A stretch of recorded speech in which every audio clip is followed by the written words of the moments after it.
இப்பொழுதும் வரமாட்டாயா?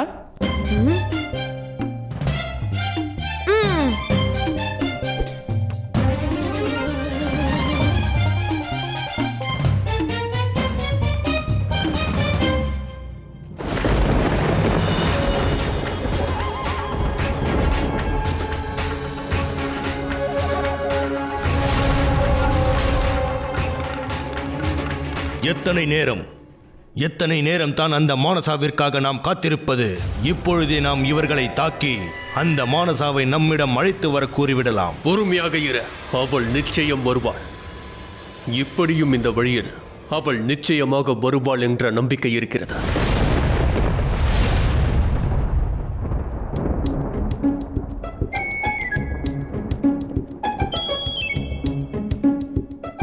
நான் அறிவேன் கணேசா, தங்கையை நினைத்து நீ எதற்காக கவலையாக இருக்கிறாய் என்பதை.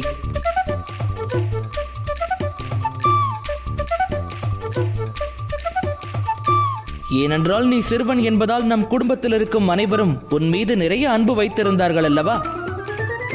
ஆனால் இப்பொழுது நிலைமை சிறிது மாறிவிட்டது, சரிதானே? இல்லை தமையா, அது காரணம் அல்ல. தாய் என்னை உருவாக்கிய பொழுது எனக்கு அளித்த சக்தியினால் எனக்கு நன்மை தீமை இவை இரண்டிலும் நடக்க இருக்கும் விஷயங்கள் எனக்கு முன்பே தெரிய வரும்.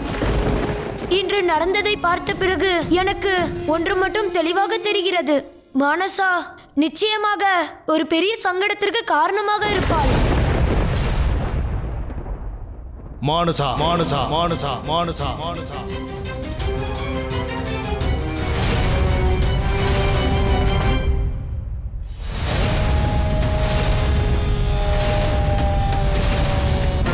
இவளை எங்களிடம் கொடுத்து விடுங்கள்.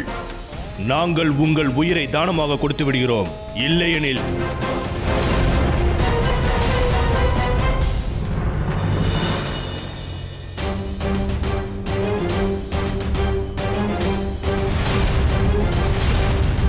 நீயா?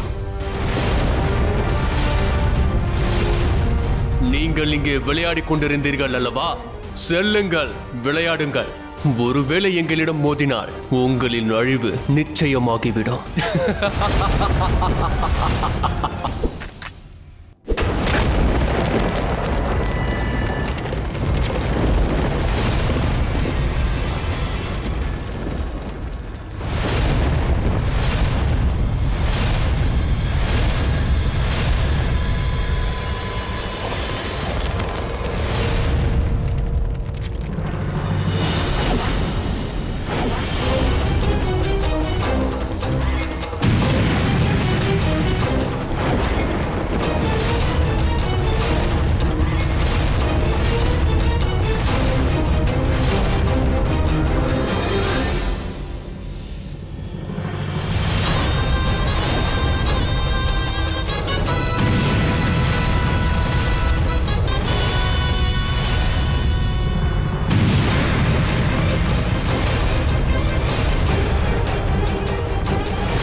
இந்த சிறு வயதில் உங்களால் விளையாடத்தான் முடியும்.